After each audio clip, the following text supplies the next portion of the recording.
Hello, everyone, and welcome to this 18th episode of Riichi Out to Mahjong Friends. Today we have one guest. His name is Collin, and as usual, we're going to start by asking him the three questions: what organization he's a part of, how he got into Riichi Mahjong, and any Mahjong-related goals he may have. So, without further ado, take it away, Collin. All right, thank you. So as was already said, my name is Collin. I am the leader of the Inland Northwest Riichi Mahjong group. I only started that a few months, a few weeks ago.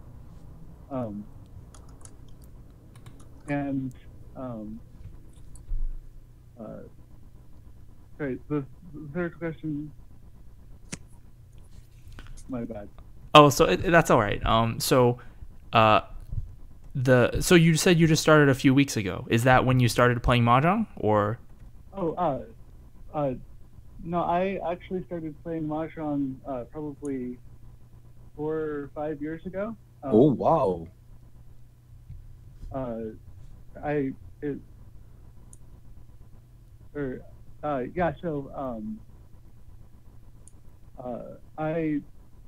for the longest time didn't actually play that much. It was pretty much I was playing over at SakuraCon. Ooh, another SakuraCon. Oh yeah, absolutely.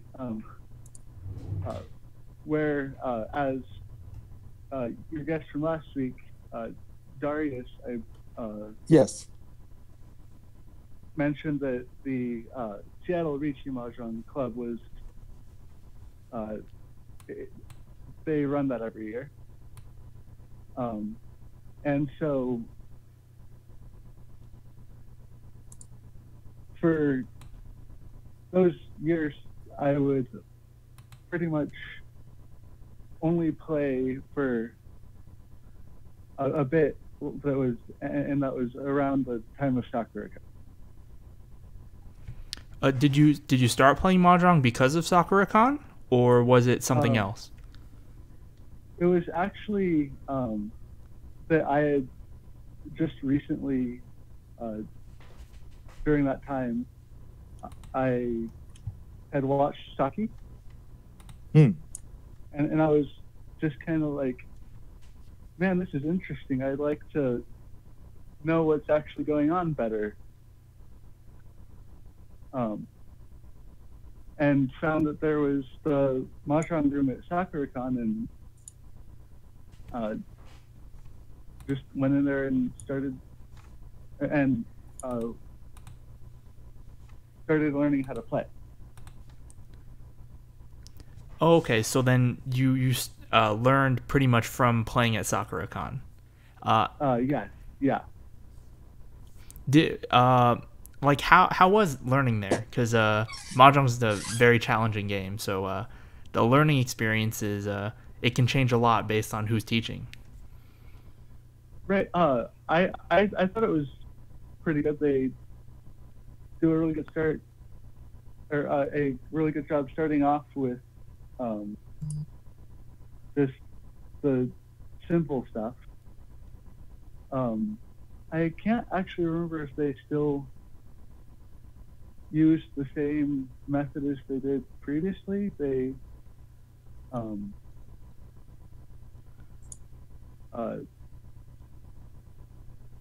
now, I know, use crap, I can't remember the name of it. That method where you start with only one suit. Oh, Tibet style? Yes, that one. Mm-hmm. And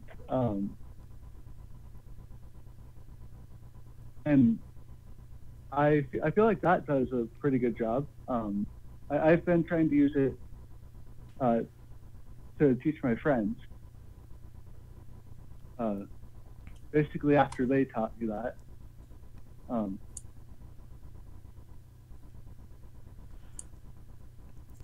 So.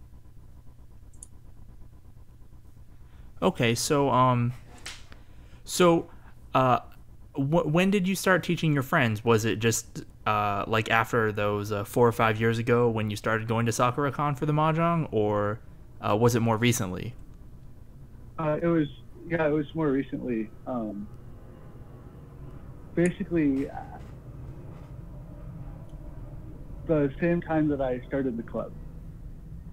So 3 weeks ago. Yes. So, Colin, how did you come up with the idea to start a new club? What was your motivation? I knew that I enjoyed playing Mahjong over at SakuraCon, and that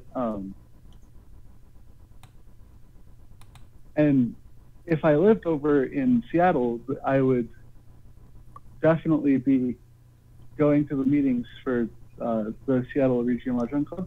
But over here in Spokane, they didn't have, or there was no other group. Right, and for people who may not know, and I was one of these people, how far is Spokane from Seattle? It's about 300 miles. Oh yeah, that'd be a very tough drive to make every week just to go play Mahjong. Absolutely, yeah. 300 miles. Well, going back and forth for 600 miles, that's a lot. Yeah, it definitely is. But it's definitely worth it for SakuraCon. Wow. So I hope some of the Seattle members listening to this previous episode, Darius, and also like the Mahjong from the SakuraCon. So, and the Collin this week, he started club because of the SakuraCon. SakuraCon is big. Hope the Seattle guys listening to this. Oh, well, I feel like this would be a good time to mention that I actually have to give quite a big shout out to the Seattle guys, because recently was Kuronikocon, which is basically, or it's a smaller an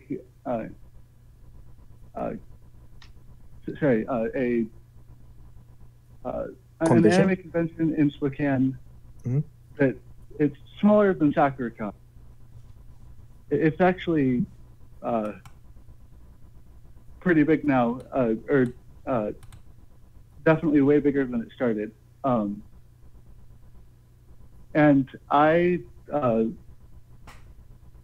and actually part of starting this group was that I was going to try to set up a couple tables at Kuronikocon and try to sort of advertise that I was starting a group in this area.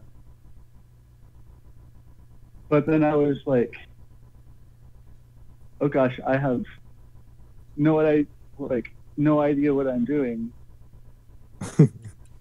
Yeah, at the beginning of the club, everybody does that, the organizers, because it's everything is too new. We had such a hard time too. Yeah. So I ended up messaging the Seattle group and saying, is it possible you can give me any assistance? And 4 of them actually ended up coming over to Kuronikocon. Wow. And pretty much running the Mahjong area. So when was the Kuronikocon?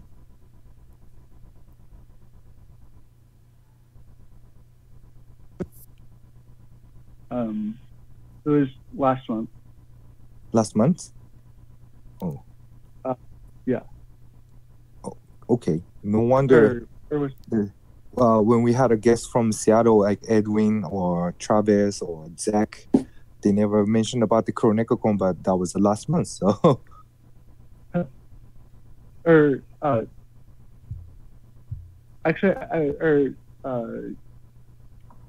or was it the beginning of this month? Now I'm having trouble remembering, honestly. so how was the CoroNecoCon? Did you guys have a good recruitment or like teaching many people? I mean, So there actually was a decent amount of interest for Mahjong at CoroNecoCon.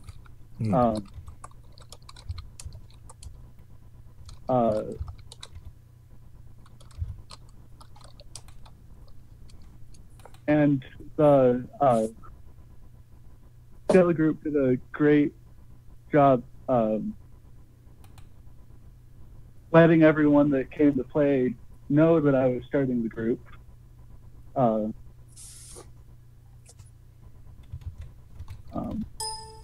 But unfortunately, at this time,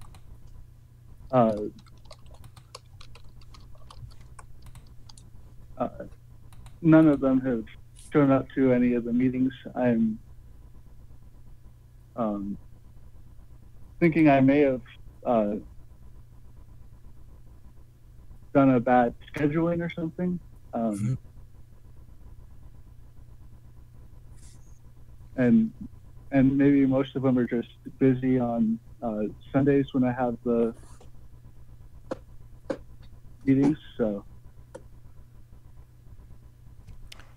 Oh yeah, so on your Facebook page it says you meet every Sunday at 3 p.m. Yes. Okay, and the venue that you use, it's a comic book shop in the mall? Yes. Okay, so how did you manage to get that space? Did you have to just talk to the owner of that shop, or did you know him already? Like, how did that? Yes. So I am. I basically just had to talk to people from the shop, and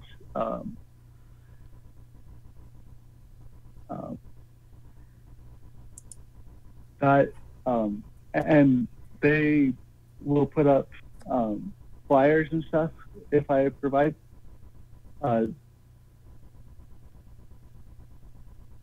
If someone provides one,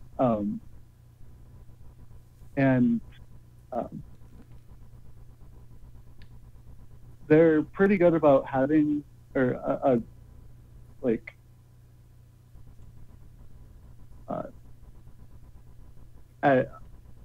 having that, I guess. Like they've got an entire room off to their main merchandise area that's just pretty much a bunch of tables. Oh, so they like regularly have board games and things like that. Right. Yeah. So people go and play Magic there, D&D, so on and so forth. Okay, so yeah, so it's like an established like gaming area at the comic book shop that you frequent. Yes, exactly.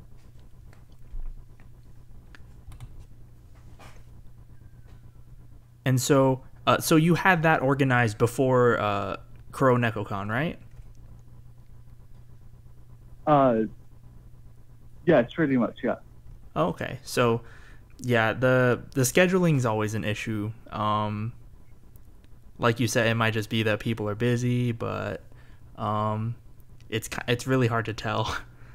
I mean, you can't just be open 24/7 and see when people want to show up, right? Yeah, exactly. So I was thinking it might have been better, but then I don't actually have any evidence for this. if I were to have not set a time, just said, "Hey, join the Facebook group." And then let the members decide. Yeah, exactly. Oh, you could always try that if things aren't working out. But so far you said you've had a few members, right? Yeah, I did have a few friends show up. Mm-hmm. And did they already know about Mahjong, or for one of them? One of them did. Oh, okay.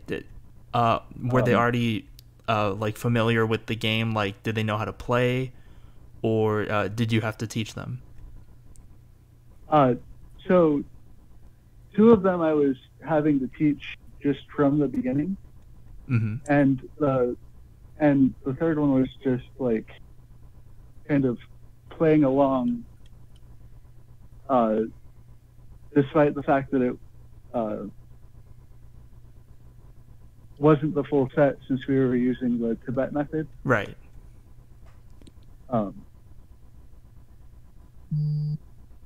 And he didn't need any actual instruction on how to play or anything. Oh, okay. So he already knew how to play. Yes, yeah. Oh, so then how has the teaching been going? Is it have your friends like made progress? Like, how far have they come? Yeah, so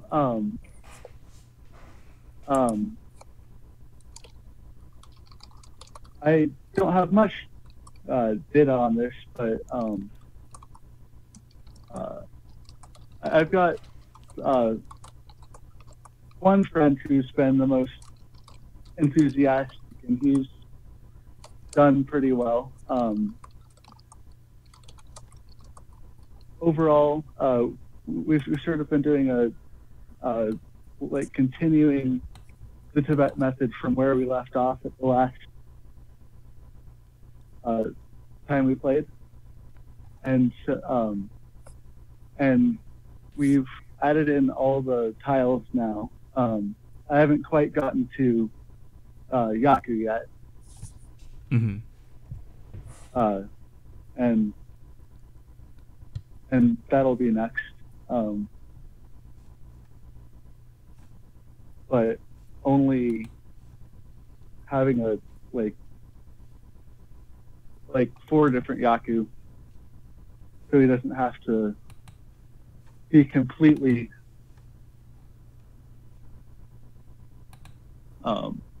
just overwhelmed. Yeah, that's probably the toughest part, the Yaku.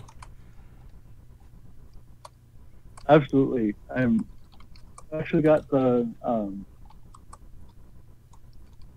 list of Yaku from the European Mahjong Association in my hand right now, and it's just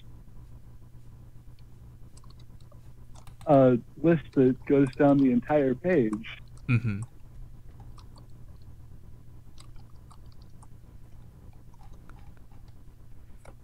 Yeah, most of the Yaku, of course, are like more situational things that new players don't really have to worry about, but when you're first starting out, you don't really know that, so it can be a little overwhelming. Yes. Yeah, at LAPOM, we've been like experimenting with different things about how to teach Yaku. I know Masa has been doing some like little mini game type things where he'll remove certain tiles from the set so that the players are forced to go for certain Yaku, like removing all the even numbered tiles to go for Chitoitsu, right? Oh yeah, yeah. Yes, I think we need to hurry up to make our new website. Oh yeah.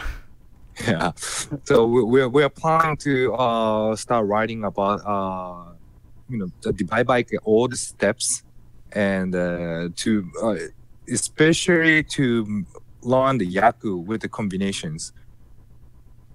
So that might be helping you guys to start learning the yaku. Yeah, that sounds great. Yeah.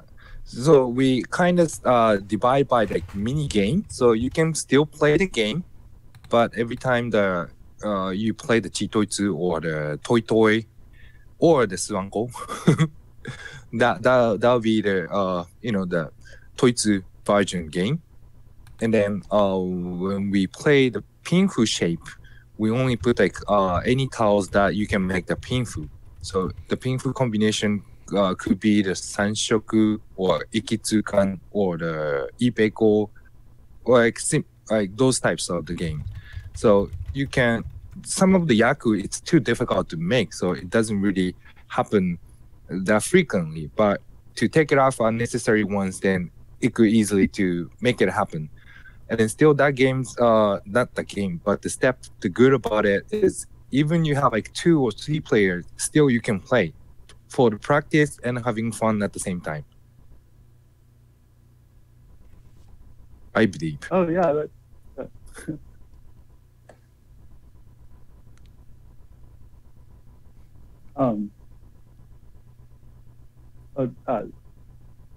sorry about that.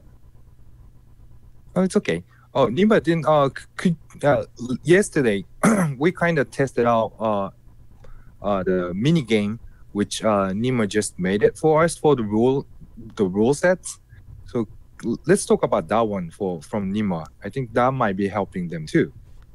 Yeah, so it's like it's like building on the Tibet method where you only have like one suit, but then it also adds honor tiles and yaku.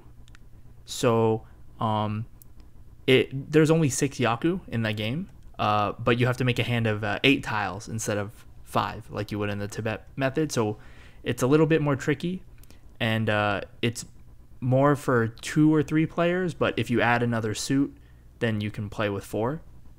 And the only yaku that are included are Pinfu, Tanyao, Yakuhai, Chanta, Toi Toi, and Ipeko.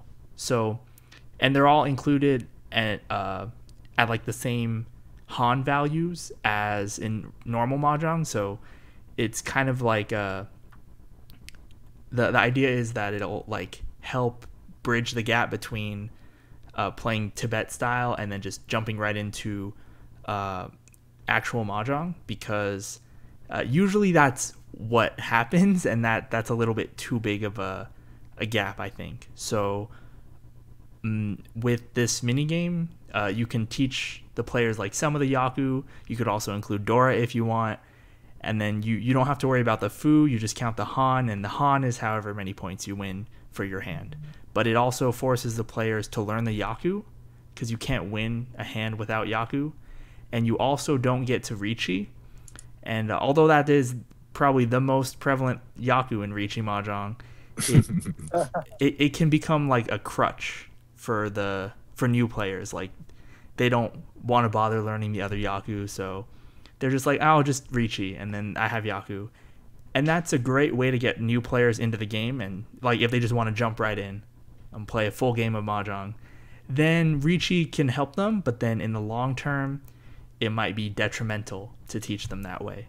So we're still just experimenting a little bit, but this is something that we've just started trying out yesterday, like Masa said. Okay, so really recent. Yeah. We just I just finalized the rule set like this week, and then we tried it out yesterday at LAPOM. Yes, so that's gonna be like lesson 1, and then lesson 2 will be like we're gonna add some other, like limitation. But the lesson 2, you must learn particular yaku in order to going to like next step for the lesson 3. So it'll all take some time, but definitely because it's limited, so new players, it's gonna be easier for them to memorize the yaku. Yeah, that definitely. Yeah, the idea is just to like help ease them in, because before there was really nothing between just the Tibet method and just jumping right into full mahjong. I mean, before like a few months ago, LAPOM got a set of Suzume Jong, which is a pretty good intermediary, but it's a little bit too far removed from actual mahjong. I think the mechanics are a little bit different, so Okay. we're trying out this 8-tile minigame instead. Well, I definitely hope that goes well. And So soon, I think we're gonna launch the website we are making, and in on the website we have a beginner's guide. So we're gonna start adding more mini game to the beginner's guide to helping everyone to easier to learn the mahjong, because it's not that difficult. it's kind of complicated, but it's not that difficult once you memorize everything. So that's true. And even if you haven't memorized everything, you can always go and print out a cheat sheet for Yaku or something to help out. And also, we believe playing many games, that's gonna help get some experience and get used to it. So in between the meetups, we're recommending to play some online games for the practice purpose, which is like Tenhos and stuff. Oh yeah. Yeah, maybe. I haven't actually played on Tenho yet. I should probably go and download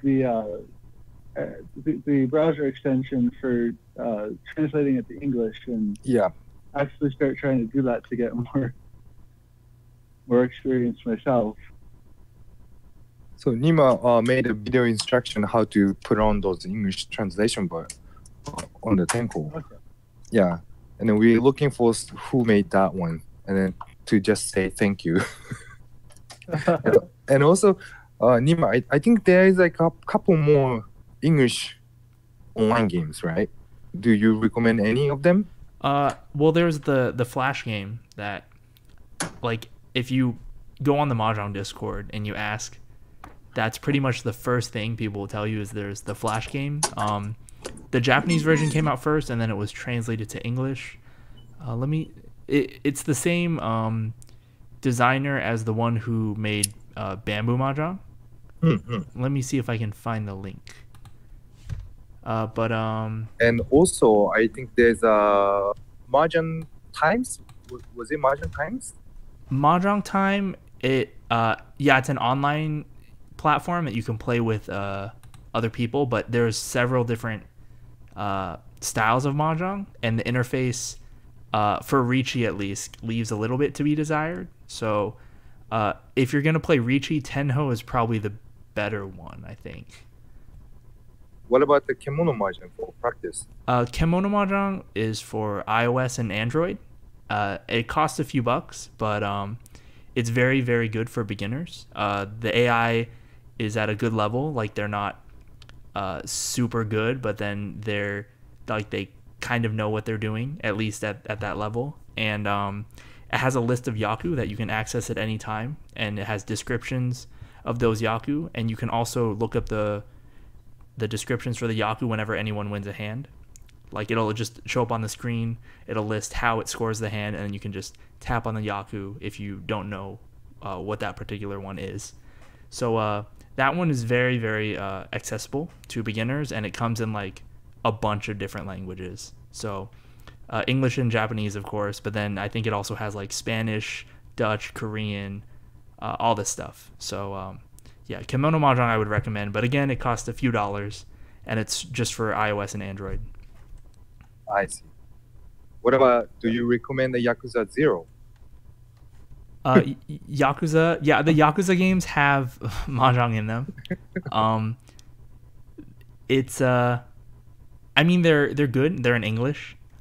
To be honest, though, they're kind of rigged in your favor, so don't expect to win in real life as much as you do in Yakuza.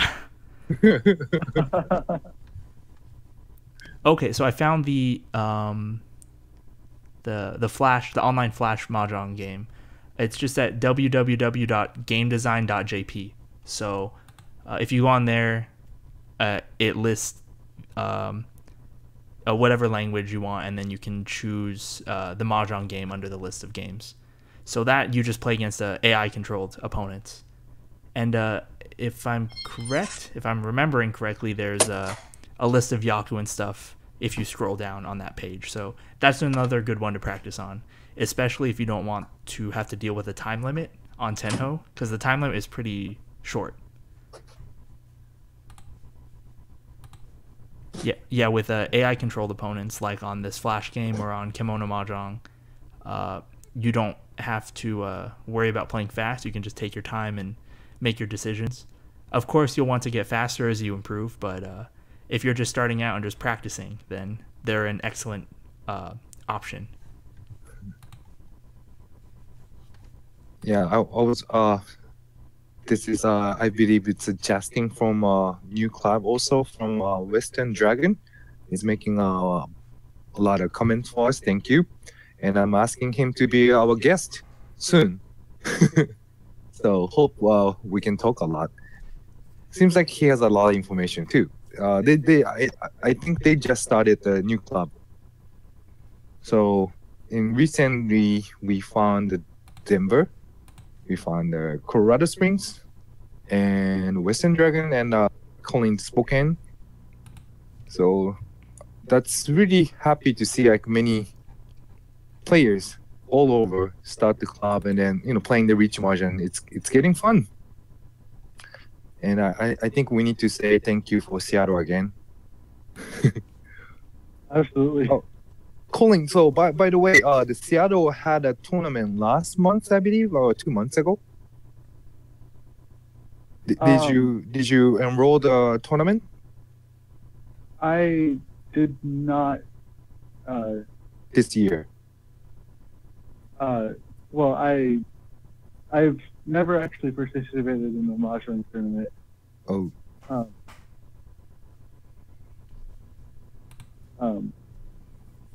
What about next like year? I mentioned earlier, I might actually next year.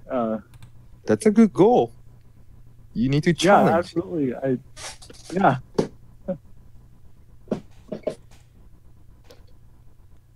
Yeah, Mahjong tournaments, they're I think the Mahjong tournaments in North America, you don't have to really worry about your level of skill so much, as it's more of just a social thing, right? So Okay. like a lot of people just go for the casual Mahjong, and then they'll play in the tournament, of course, and they'll try and win, but there's going to be a lot of people there, and not everyone can win, so you just go for fun. Yeah, but at the same time, it's gonna be the good experience, and then we hope like there's gonna be more players that willing to play more competition level, because that's how the game developed, right? Or that's the nature of games. Yeah, as more players join, more players will want to be better. They'll want to improve, and it drives the skill level of the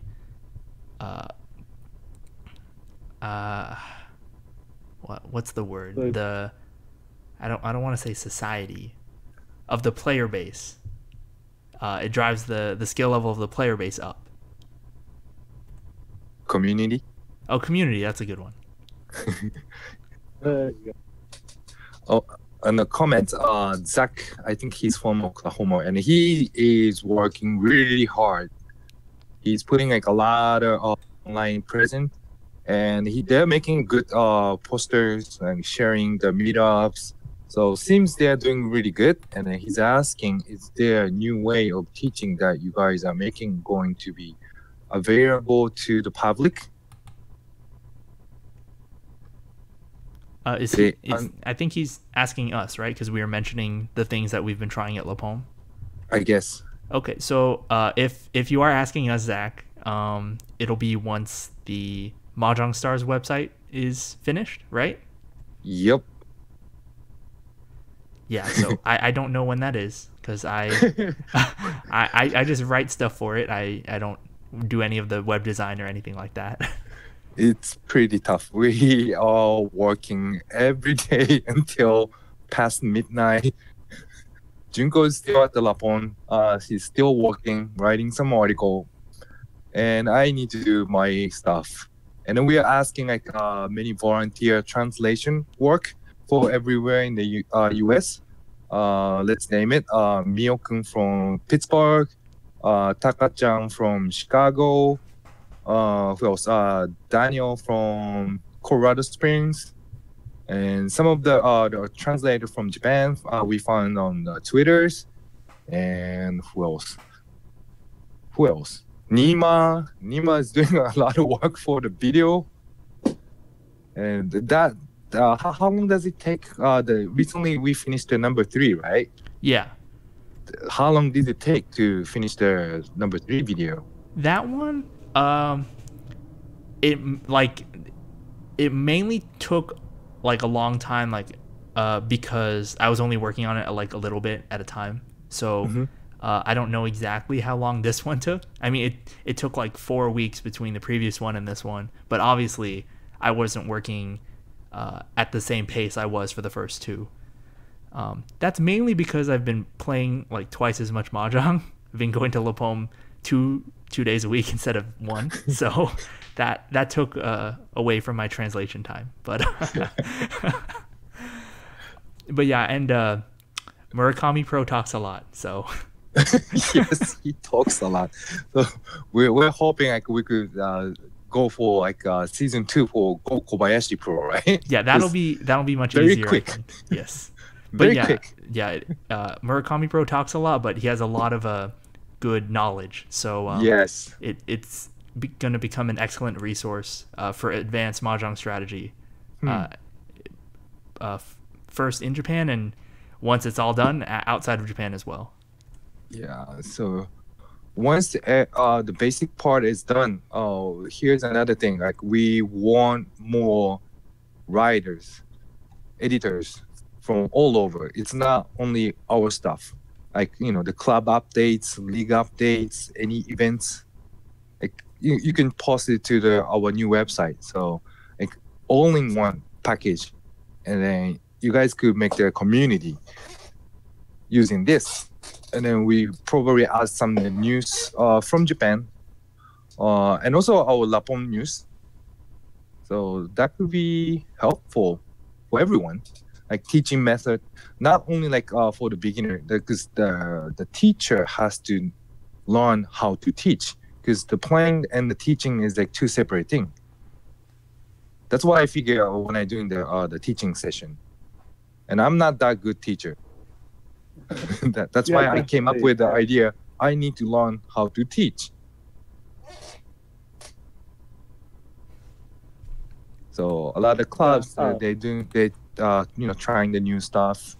We want to share more idea to help each other. So hopefully Collin, like next year, he will be like really, really good teacher and the player. I definitely hope so. No, you will. Okay. Because let's say this is from my personal opinion. When I went to WRC, which is like a big tournament, World Riichi tournament, WRC World Riichi Championship. There you go. Last year at the Las Vegas, from all over the world, and I figured like there's it's not a big deal, it's not a big issue, but let's say like when the dealer rolled the dice, who's gonna break the wall? That topic was really hard on Facebook, and there's like no right there is right answer. There is not right answer. Like anyone could make it up. Like there's no big deal. But according to article from Japan, in the competition rule set or the tournament set, the dealer has to break the wall. But those things like in a little manner, it's very common in Japan because they play a lot. but into the English community, like a lot of thing is missing. So I know they're not trying to do rude, they're not trying to break manners, but it's, you know, the cultural difference is a bit different. But to learning that types of the manners, it's also helping their knowledge so that they could adjust in anywhere, because manner is not the how do you say, it's not necessary to do that. But if you go to the different club, they have their own manners. But if you know the those information, then you could adjust easily. That's what I'm thinking. Is a good explanation? Can you help Yeah, me? that makes sense. Yeah, because like you said, every place will have their own manners, but the more you know about the different types of manners and why they're enforced, the more easily you'll be able to adapt to playing at different places. Yeah, and then this is okay. Funny story. Recently, Vincent from Chicago, he moved to LA, and he was so nervous coming to the LAPOM at the first time, because the Q, he's very good friend of ours. He was telling Vincent LAPOM is very strict in everything, like very strict, like dojo style. So he was so nervous, but I hope he realized it's not. Do you think are we too strict, Nima? No, I don't think so. I don't think you're too strict at all. I know, right? No, yeah, because even though people might like do things that aren't like strictly good manners, no one really says anything unless it becomes like a really big problem. And then recently, this is for Collin. We had a couple new players came in. Some of them, they come very often now. And then when I see them about a month, they're catching up pretty good, isn't it? I think so. Like, yeah, I yeah, think so. manner-wise, the game speed is increasing. They're catching up. So I think it's working like what we're trying to do at LAPOM. Well, that definitely sounds. It sounds like you've got some good data on that. So,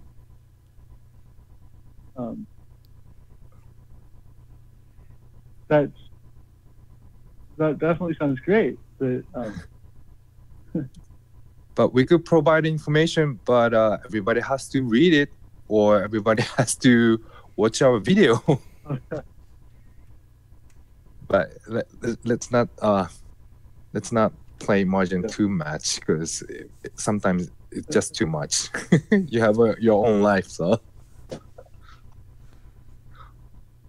we play too crazy. Well, reasonably often, you know.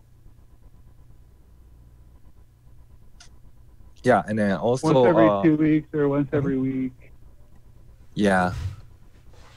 And then from September, LAPOM's our new league will start. And then here's another thing we are trying to do. We try to increase more game speed. And then because to play game faster, you could play more games and it's fun. And then we're not focusing on like discard right away, like junkie style. No, it's in between the games, like, you know, how the point sticks like moving around because of the somebody like put like 10 over 100 points. That's why it's so messy. And then, you know, the calculating the points again. So you need to put like 1,000 point sticks instead of like 10 hundreds.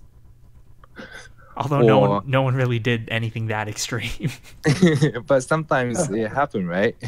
Or like you know, break the wall, and also move to the next game, like next Kyoku.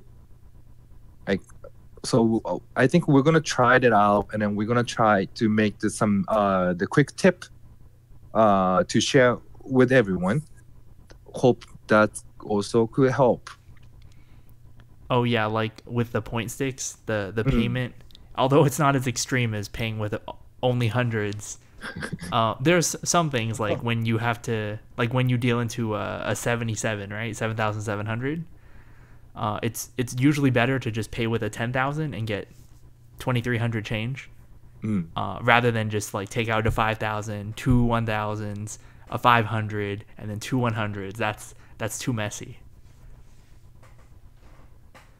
So And like, also, if you spend like all your reach stick, then next turn when you do Riichi, you need to ask for change. That's also stopping the game for a while, right? yeah, so like Yeah, little, yeah, that's true. yeah, little things like that. They take up time. Yeah, even if in the moment it's only just like a few seconds. Over time it adds up. So over the whole course of the day, that might just be like 10, 20 minutes that you weren't playing Mahjong. So hopefully those kind of stuff. But first things first, we need to make a website.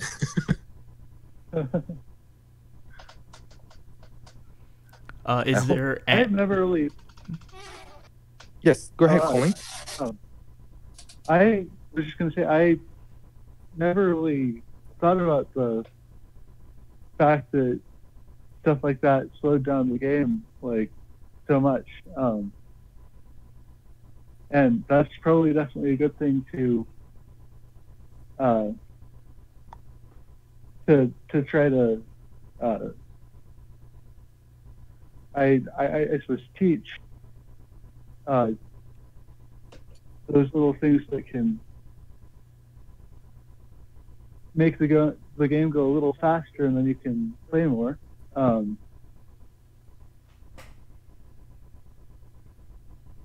at the same time, I feel like for like beginner players, that's definitely not going to matter as much. They're just trying to get the basics of the game, and Yeah, so I guess it's step by step. right, yeah.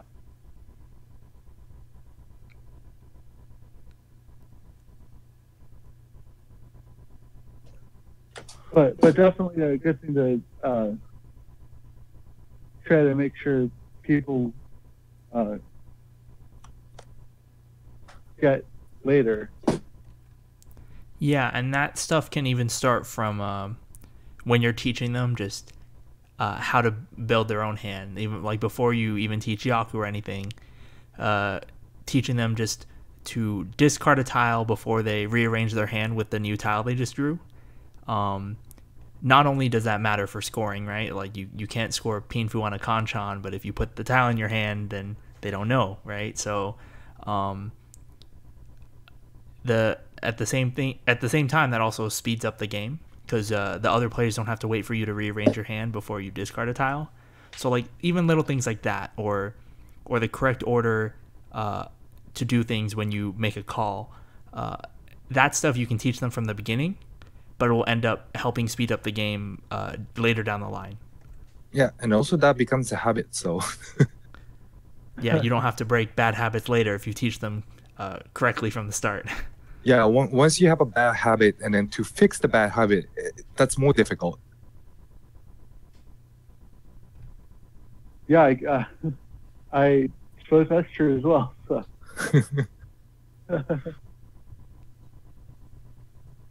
Yeah, so Collin, like whenever you have a question, when you're teaching, having a hard time for some kind of issue, some kind of topics, please ask us. We are always here. Awesome. And Thank also, you so much. if you have a big shout out, like let us know. Okay. Yeah. So, one more thing. Like, let's talk about the PML tournament. Because Daniel from PML was posting like a bunch of their tournament stuff everywhere. So I know everyone's saw that his post already, but it seems like they have 5 more spots available, and it's going to be sold out. So whoever not signing for the PML tournament and interested in, please sign up. And I hope some players from Denver coming to San Francisco to playing with us. Because they need to show their skills. They were pretty good. Oh, Collin. So recently I found the club in Denver. So they were playing the Mahjong for quite a long time, but they didn't make club. But when I went there, I surprised. They were pretty good in the speed wise, the skill level wise, and I'm super excited to see them at the tournament. So they say some of them are going to the New York Open, and I hope some others coming to PML Open maybe in November, because I really want to see them in the tournament, because that's going to be a big surprise for everyone, I think.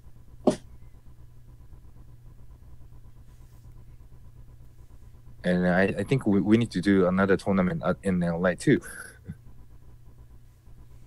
Oh, other than the yearly team tournaments? I guess so. I want to see them more often. And then so that maybe not this year, but next year. Next year again, we're planning for the team tournament. So that's gonna be the fun tournament. So if Collin has the time and then find the teammates, you can come to LA. We play like ski style. Yeah, like 4 players in one team. Okay. Yeah, it's just for fun. Yeah, I mean, unfortunately, I don't think I'm going to be able to go to LA anytime soon. But hopefully I can join in with that at some point. Yeah, maybe next year's Seattle tournament. Yeah, I might actually try to do that. Yep. I don't know what my schedule is going to look like around that time yet. So.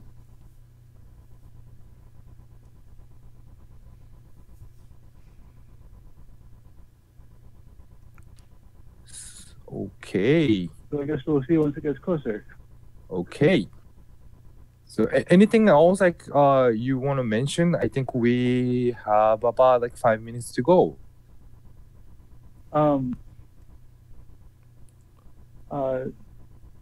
Nothing that I can think of right at the moment. So. What about Nima? Anything to add?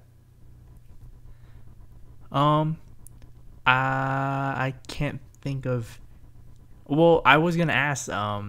Do you have any idea when Mahjong Stars might be ready? We're setting the